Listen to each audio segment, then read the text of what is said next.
আসসালামু আলাইকুম প্রিয় দর্শক, অন্য মঞ্চের আলাপচারিতায় আপনাদের সকলকে আমন্ত্রণ জানাচ্ছি। বাংলাদেশের গণমাধ্যমে আজকের দিনে সবচেয়ে বড় খবর হলো দীর্ঘ 17 বছর পর লন্ডন নির্বাচন শেষে তারেক রহমান দেশে ফিরেছেন। দেশের গণমাধ্যমগুলো যখন তারেক রহমানের প্রতিটি কাজের মিনিট সেকেন্ডের খতিয়ান তুলে ধরছে, তখন রাজনীতির অন্য মোড়ে চলছে ভিন্ন খেলা। নির্বাচনকে ঘিরে শুরু হয়েছে রাজনৈতিক মহানাটক, যেটিকে আপনি বলতে পারেন আদর্শের বুলি বনাম পর্দার আড়ালের ডিলিংস। সে ডিলিংসে আছে দুটি চমক। একটি হলো এনসিপি ও জামাতের সম্ভাব্য জোট। কয়েকদিন আগেও যে এনসিপি নেতারা জামাত ইসলামীকে রাজনৈতিক প্রতারক বলেছে, সে জামাত ইসলামী এখন এনসিপিকে 30টি আসন ছেড়ে দিচ্ছে। বৈষম্য বিরোধী আন্দোলনের নেতা আব্দুল কাদেরের দাবি অনুযায়ী এনসিপি শুরুতে 50টি আসন চেয়েছিল, কিন্তু রফা হয়েছে 30টিতে। শুধু আসন নয়, গুঞ্জন আছে প্রতি আসনে 1.5 কোটি টাকার বাজেট এবং ভবিষ্যতে নাহিদ ইসলামের প্রধানমন্ত্রী বা বিরোধী দলীয় নেতা হওয়ার স্বপ্ন নিয়েও পর্দার আড়ালে আলোচনা চলছে। দর্শক, একই বলে রথ দেখা হলো আর কলাও বেচা হলো। তবে এনসিপি আর জামাতের আদায় কাজ করার সম্পর্ক যখন দুধে ভাতে রূপ নিচ্ছে, তখন এনসিপি, এবি পার্টি আর রাষ্ট্র সংস্কার আন্দোলন মিলে কয়েকদিন আগে যে গণতান্ত্রিক সংস্কার জোট গড়েছিল, সেখানে দেখা দিয়েছে নুন আনতে পান্তা ফুরানোর দশা। রাষ্ট্র সংস্কার আন্দোলনের দিদার ভূঁইয়া সব জানিয়ে দিয়েছেন তারা কারোর সাথে ভাগাভাগিতে নেই। তবে জামাত যখন এনসিপিকে মগবাজারের মেহমান করতে যাচ্ছে, তখন খবর হলো চরমোনাই আর হেফাজতের সাথে বিচ্ছেদের সুর বাজছে। ফলে কয়েকদিন আগে ঘটা করে সরারদি উদ্যানে যে বৃহৎ ইসলামী ঐক্য গঠনের ডাক দিয়েছিল, সেটি এখন আইসিইউতে ঢুকছে। সব মিলে ত্রয়োদশ জাতীয় সংসদ নির্বাচনের তফসিল ঘোষণার পর থেকেই ক্ষমতার অলিন্দে এক অভূতপূর্ব অস্থিরতা শুরু হয়েছে। বিস্তারিত জানতে চলুন যাওয়া যাক বিশ্লেষণে। সরকারি কিংস পার্টি বলে পরিচিত জাতীয় নাগরিক পার্টি বা এনসিপি রাজনৈতিক দল হিসেবে আত্মপ্রকাশ করেছিল 2025 সালের 28 ফেব্রুয়ারি। সরকারি পৃষ্ঠপোষকতা আর প্রোটোকলে সারা দেশ চষে বেরিয়েও জনসমর্থন খুব একটা পায়নি। শুরু থেকে জনশ্রুতি ছিল দলটি জামাত ইসলামের বি টিম বা সি টিম, কিন্তু দলটির নেতারা কথায় কথায় বিশুদ্ধতার বুলি আওড়াতো। এনসিপির আহ্বায়ক নাহিদ ইসলাম জামাতকে নিয়ে যে ধরনের কঠোর সমালোচনা করেছিলেন, তা কোনো পেশাদার রাজনীতিবিদদের কাছ থেকে সচরাচর দেখা যায় না। তিনি গত অক্টোবরে ফেসবুক পোস্টে জামাতের পিআর পদ্ধতির আন্দোলনকে কথিত এবং রাজনৈতিক প্রতারণা হিসেবে দেখেছিলেন। লিখেছিলেন, জামাত সংস্কারের ছদ্মবেশে আসলে একটি ক্ষুদ্র দলীয় স্বার্থ উদ্ধারের হাতিয়ার হিসেবে জুলাই সনদকে ব্যবহার করছে। তখন মনে হয়েছিল তারা যেন আদা কাজ করার সম্পর্কে আছে, কিন্তু এখন খবর আসছে জামাত এনসিপিকে 30টি আসন ছেড়ে দিচ্ছে। এনসিপি এর আগে বিএনপির সঙ্গে জোট বা আসন সমঝোতায় যাচ্ছে এমন গুঞ্জন থাকলেও শেষ পর্যন্ত জামাত ইসলামের সঙ্গী হতে যাচ্ছে এনসিপি। জুলাই আন্দোলনের অন্যতম নেতা, বৈষম্য বিরোধী ছাত্র আন্দোলনের সাবেক সমন্বয়ক আব্দুল কাদের বৃহস্পতিবার সকালে এক ফেসবুক পোস্টে বলেছেন, সবকিছু ঠিক থাকলে আগামীকাল শুক্রবার এই জোটের ঘোষণা আসতে পারে। বৈষম্য বিরোধী ছাত্র আন্দোলনের সাবেক সমন্বয়ক আব্দুল কাদেরের দাবি অনুযায়ী এনসিপি জামাতের কাছে প্রথমে 50টি আসন দাবি করেছিল। অনেক দর কষাকষির পর 30টি আসনে রফা হয়েছে বলে শোনা যাচ্ছে। এই সমঝোতার সবচেয়ে হাস্যকর এবং ট্রাজিক দিক হলো, এই 30টি আসনের বাইরে এনসিপি বাকি 270টি আসনে কোনো প্রার্থী দিতে পারবে না। এটি যেন হাতি ঘোড়া গেল তল, পিঁপড়া বলে কত জল প্রবাদের বাস্তব রূপ। দলটির অভ্যন্তরীণ নেতাদের প্রশ্ন, তরুণদের একটি দল যারা পুরো দেশ সংস্কারের স্বপ্ন দেখিয়েছিল, তারা মাত্র 30টি আসনের জন্য জামাতের দরবারে গিয়ে হাজির হয়েছে। যে দলের নেতারা 400 আসন পাবে বলে হুঙ্কার দিয়েছিল, যারা বিএনপিকে মাত্র 100 আসন দিতে চেয়েছিল, তারা কিনা এখন মাত্র 30 আসনে লড়বে। তাহলে এরই মধ্যে যে 125 আসনে মনোনয়ন ফর্ম বিক্রি করলো, সেসব আসনের কি হবে? আব্দুল কাদেরের মতে এই সিদ্ধান্তের মাধ্যমে এনসিপি কার্যত জামাতের গর্ভে বিলীন হয়ে যাবে। বৈষম্য বিরোধী ছাত্র আন্দোলনের সভাপতি রিফাত রশিদ নিজের ফেসবুক পোস্টে লিখেছেন, মাত্র 30 আসনের জন্য এনসিপি জামাতের সঙ্গে জোটে গেলে ব্যাপারটা আত্মঘাতী। দর্শক, কড়া সমালোচনার পর এই মাখামাখি দেখে লোকে বলছে চোর না আসনের ধর্মের কাহিনী। শুধু আসন না, নির্বাচনে জয়ী হলে নাহিদ ইসলাম প্রধানমন্ত্রী এবং হারলে বিরোধী দলের নেতা হবেন, এমন সব আকাশ কুসুম প্রস্তাবও টেবিলে রয়েছে। এ নিয়ে প্রথম আলোর এক খবরে বলা হয়েছে, বিষয়টি নিয়ে এনসিপির কোনো বক্তব্য তাৎক্ষণিকভাবে পাওয়া যায়নি। আব্দুল কাদেরের পোস্টের পর কথা বলতে এনসিপির আহ্বায়ক নাহিদ ইসলাম, সদস্য সচিব আক্তার হোসেন সহ শীর্ষ পর্যায়ের 5 জন নেতার মুঠোফোনে কল করা হলেও তারা সাড়া দেননি। আব্দুল কাদের তার ফেসবুক পোস্টে লিখেছেন, তারুণ্যের রাজনীতির কবর রচিত হতে যাচ্ছে। এনসিপি অবশেষে জামাতের সাথে সরাসরি জোট বাঁধতেছে। সারা দেশে মানুষের নেতাকর্মীদের আশা আকাঙ্ক্ষাকে জলাঞ্জলি দিয়ে গুটি কয়েক নেতার স্বার্থ হাসিল করতেই এমন আত্মঘাতী সিদ্ধান্ত নিয়েছে তারা।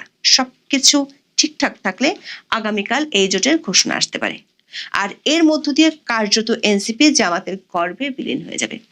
জনমনে প্রশ্ন উঠেছে, এই জোট করার মধ্য দিয়ে কি এনসিপি চূড়ান্তভাবে প্রকাশ করলো যে এনসিপি জামাতের একটি শাখা ছাড়া আর কিছু নয়? যে বিষয়টি নিয়ে এতদিন জনশ্রুতি ছিল সেটি কি এখন বাস্তবে রূপ নিচ্ছে? রাজনৈতিক বিশ্লেষকেরা মনে করেন, এই রূপান্তরটি কেবল রাজনৈতিক কৌশল নয়, বরং আদর্শিক দেউলিয়াপনার এক চূড়ান্ত বহিঃপ্রকাশ। একদিকে বিপ্লবের ডাক, অন্যদিকে পুরনো রাজনৈতিক চাল, সব মিলিয়ে রাজনীতির মাঠ যখন বেশ গরম, তখন সেখানে আরো উত্তাপ ছড়ানো খবর আছে। ডিসেম্বরের 7 তারিখে এনসিপি, এবি পার্টি এবং রাষ্ট্র সংস্কার আন্দোলনের সমন্বয়ে গঠিত হয়েছিল গণতান্ত্রিক সংস্কার জোট। ডান আর বামে মিশে একাকার হয়ে যে জোট গঠিত হয়েছিল সেটির কুপি এখন নিভু নিভু করছে। খবর হলো, এনসিপি যদি জামাতের সাথে হাত মেলায় তবে এই জোট স্বয়ংক্রিয়ভাবে ভেঙে যাবে। জোটের একাধিক সূত্রে জানা গেছে, এই জোটের পতনের পেছনে প্রধান কারণ হলো এনসিপির একক আধিপত্য বিস্তারের চেষ্টা এবং বড় দলগুলোর সাথে গোপনে আঁতাত করা। জোটের শরিকরা বিএনপি ও জামাতের সাথে আসন সমঝোতার আলোচনার কথা স্বীকার করেছে, যা জোটের অভ্যন্তরীণ আস্থার সংকটকে ঘনীভূত করেছে। নাহিদ ইসলাম যেখানে প্রকাশ্যে জামাত শিবিরের বিরোধিতা করছেন, সেখানে গোপনে তাদেরই সাথে নির্বাচনে জোট করার চেষ্টাকে কাকের বাসায় কোকিলের ডিম পাড়ার মতো কৌশল হিসেবে দেখছে জোটের অন্য সঙ্গীরা। রেজিস্ট্রার এক খবরে বলা হয়েছে, এনসিপি, এবি পার্টি এবং বাংলাদেশ রাষ্ট্র সংস্কার আন্দোলনকে নিয়ে গঠিত নতুন রাজনৈতিক জোট গণতান্ত্রিক সংস্কার জোটের ফাটল ধরেছে।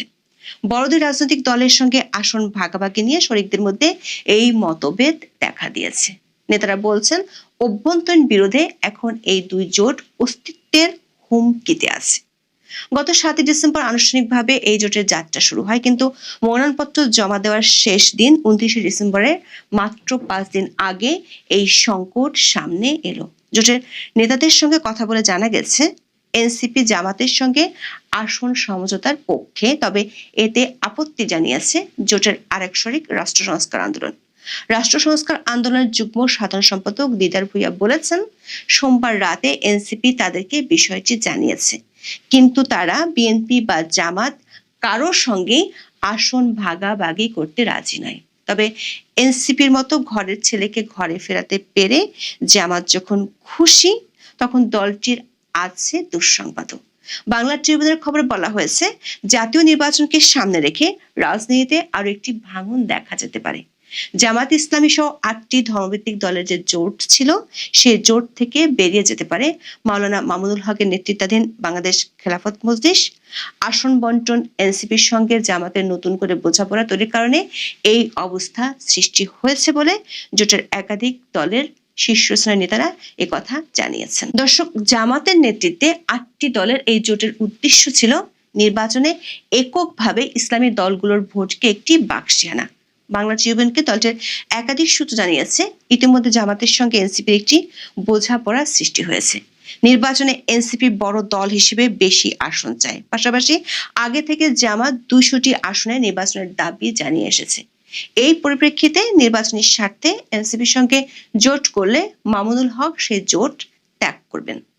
দৈনিক আমার দেশের খবরে বলা হয়েছে, শুধু খেলাফত মজলিস নয়, চরমনায় পীর সৈয়দ মোহাম্মদ রেজাউল করিমের নেতৃত্বাধীন ইসলামী আন্দোলনও জামাতকে গুড বাই টাটা বলে দিয়েছে।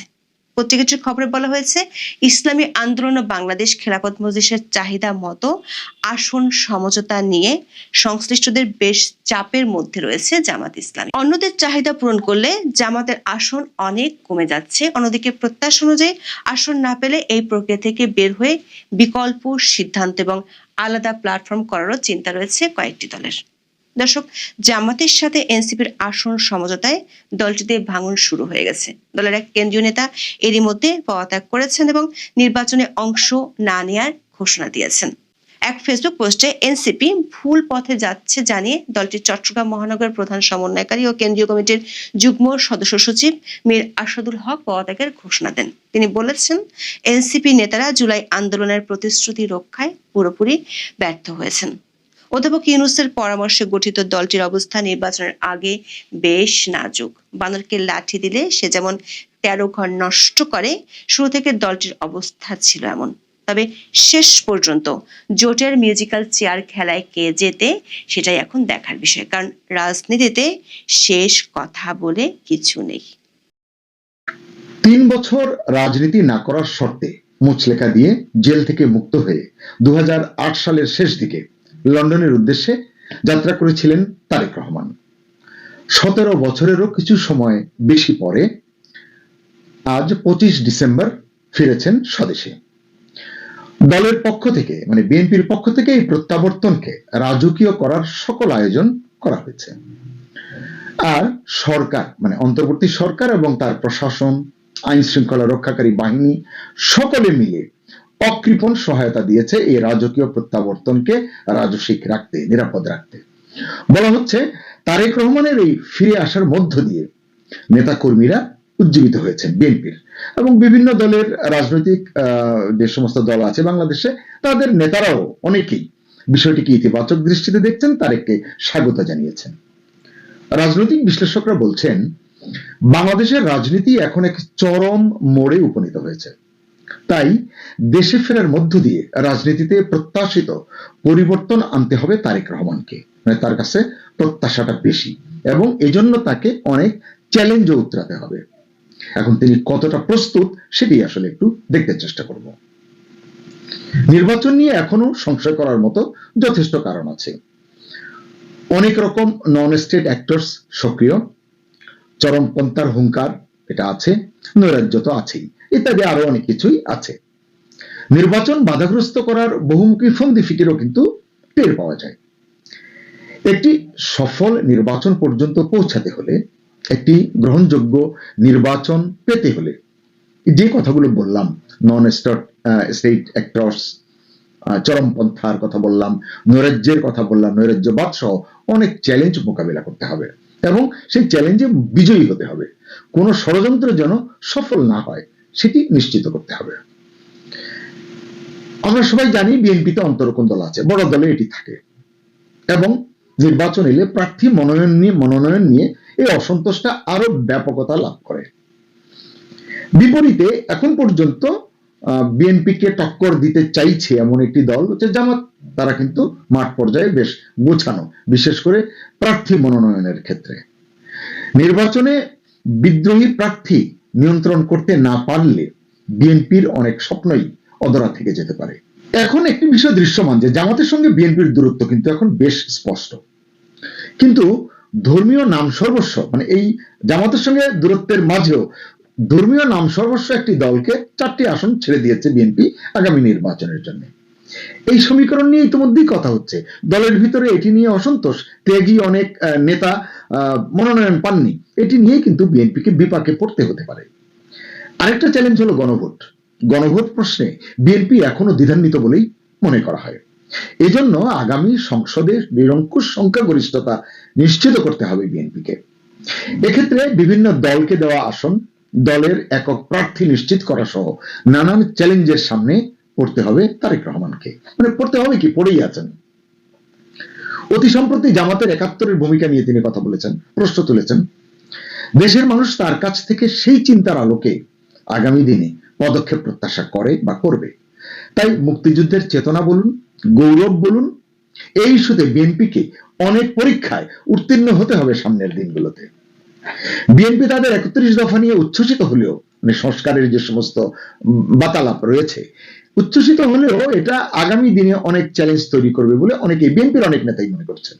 এছাড়া বিচার ব্যবস্থা, জননিরাপত্তা, প্রশাসনে এবং আইন শৃঙ্খলা বাহিনীতে শৃঙ্খলা পুনঃপ্রতিষ্ঠা, শিক্ষাঙ্গনে স্থিতিশীলতা, গতিশীলতা সৃষ্টি করা, অর্থনীতি সুস্থ করে তোলা, কোমায় থাকা মানে কোমায় চলে যাওয়া শেয়ার বাজারকে সুগঠিত করা, জিন্দা করা, ব্যাংক ব্যবস্থায় সংস্কার এবং খেলাপি ঋণের যে এভারেস্ট মাথার উপরে চেপে বসেছে এটি মাথা থেকে নামানো, ব্যবসা বাণিজ্যে দেশি চাহিদা মানে ব্যবসায়ীদের দাবি আবদার অনুরোধ এটি দেখা, এই চাহিদাগুলো, এবং বিদেশি চাপ মোকাবিলা করা, ট্যারিফ থেকে শুরু করে অনেক ধরনের বিদেশি চাপ কিন্তু রয়েছে, এগুলি মোকাবিলা করা, এবং ব্যবসা বাণিজ্য শিল্পায়নের জন্য নিরবচ্ছিন্ন বিদ্যুৎ নিশ্চিত করা, বেকারদের কর্মসংস্থান নিশ্চিত করা, যেটার বিরাট প্রতিশ্রুতি ইতিমধ্যেই ব্যক্ত করেছে বিএনপি। এরকম আরো অনেক ইস্যু আছে এবং আরো অনেক ইস্যু সামনে আসবে, যেটা মোকাবিলার দায়িত্ব কাঁধে আসবে তারেক রহমানের, এবং তিনি যদি প্রত্যাশা অনুযায়ী এটি করতে পারেন তাহলে বিএনপি সুন্দরভাবে আগামী নির্বাচনী বৈতরণী পার হতে পারে। এরপর আছে দুর্নীতি এবং হাওয়া ভবন ইমেজ থেকে বেরিয়ে আসা, মানে দলকে বের করে আনা, এটি তার সঙ্গে ট্যাগ হয়ে আছে, তকমা লেগে আছে, এখান থেকে বেরিয়ে আসা, এবং দুর্নীতির বিরুদ্ধে তিনি আজকাল অনেক কথা বলছেন, সেগুলোকে বাস্তবায়ন করা, বাস্তবে জনগণকে দেখানো, প্রমাণ করা। মনে রাখতে হবে এখন জেনজির জমানা, ধানাই পানাই করে বা শাক দিয়ে মাছ ঢেকে বেশি দূর এগোনো যাবে না। এটা শুধু বিএনপির জন্য বলছি না, যারাই সামনে ক্ষমতায় আসবে, মানে ক্ষমতার বাগের পিঠে চলবে, তাদেরই এই চ্যালেঞ্জিং দিন দেখতে হবে, মোকাবিলা করতে হবে।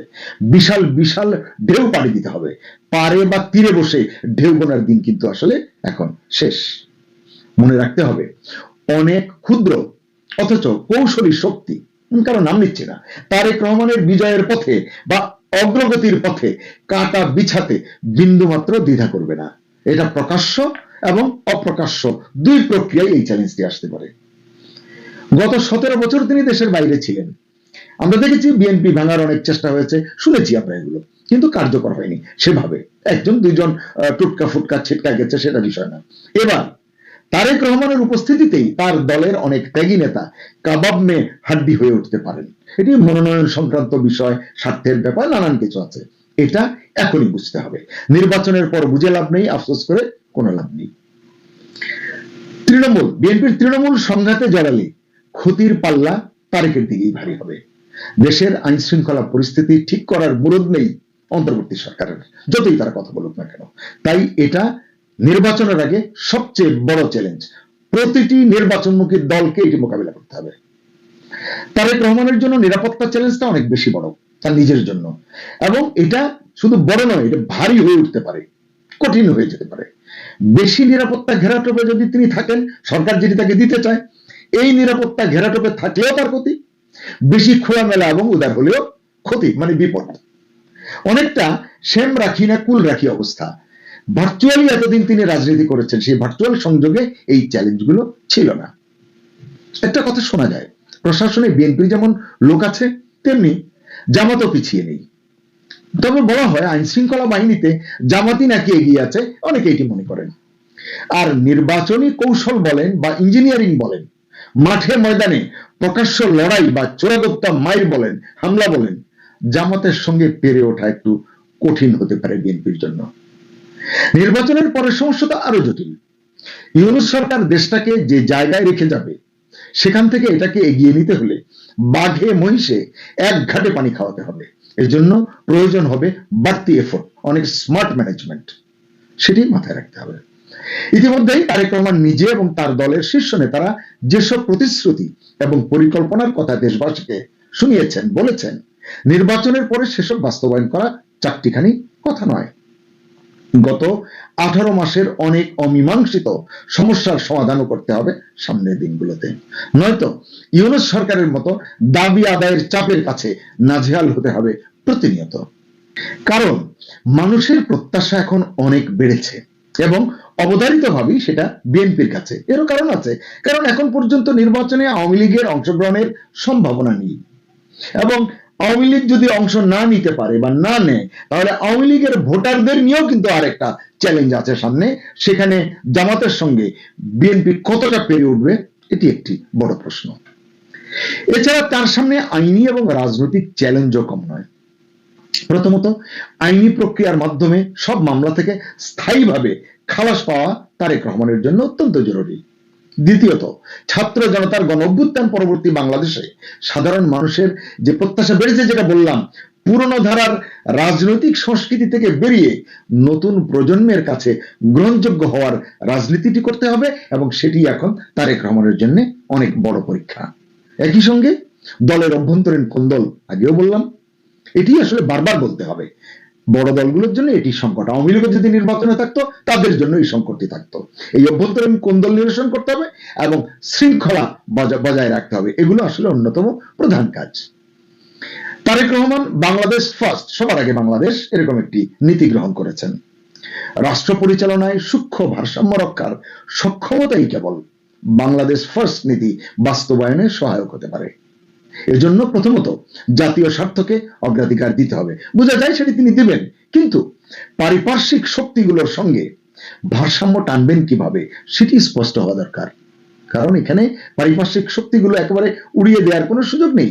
ভারত, চীন, যুক্তরাষ্ট্র, পাকিস্তান, ক্ষেত্র বিশেষে রাশিয়াও, এই দেশগুলোর সঙ্গে সম্পর্কের ভারসাম্যই তো আগামী দিনের ভূ রাজনৈতিক এবং কৌশলগত বাস্তবতা নির্ধারণ করবে। আপনারা জানেন যে বিএনপির সঙ্গে এমনিতেই পাকিস্তান পন্থী একটা তকমা লেগে আছে, সেটা তারেক কিভাবে ঝেড়ে ফেলবেন। গত অক্টোবরে বিবিসি বাংলাকে দেওয়া সাক্ষাৎকারে, প্রথম সাক্ষাৎকার সম্ভবত, ভারত সম্পর্কে যে মনোভাব তিনি ব্যক্ত করেছেন, রাষ্ট্র শাসন কালেও কি তেমন ধনুক ভাঙাপন তিনি বজায় রাখবেন? এসব প্রশ্নের সুরাহা এখনই হয়ে যাওয়া দরকার তার দলের জন্য। 2008 সালে দেশ ছেড়েছিলেন, আর 5 দিন পর 2026 সাল শুরু হবে। সময়ের ব্যবধানে প্রেক্ষাপট আসলে দেশের রাজনীতির, অর্থনীতির, পররাষ্ট্রনীতির প্রতিটি ক্ষেত্রে সম্পূর্ণ ভিন্ন। তাই রাষ্ট্র পরিচালনায় জনমানুষের প্রত্যাশার বিশাল চাপ তাকেই বহন করতে হবে। 17 বছর পর দেশে ফিরে প্রথম ভাষণে তারেক রহমান বলেছেন, I have a plan for the people of my country, এবং বলেছেন সময় এসেছে সকলে মিলে দেশ গড়ার। এটি অত্যন্ত চমৎকার একটি প্রস্তাব, কিন্তু প্রশ্ন হলো, তারেক রহমান কি পারবেন রাজনীতির এবং রাষ্ট্রনীতির এসব চ্যালেঞ্জ মোকাবেলা করতে? কতটা জনপ্রত্যাশা তিনি পূরণ করতে পারবেন? আপনার মতামত জানান কমেন্টে।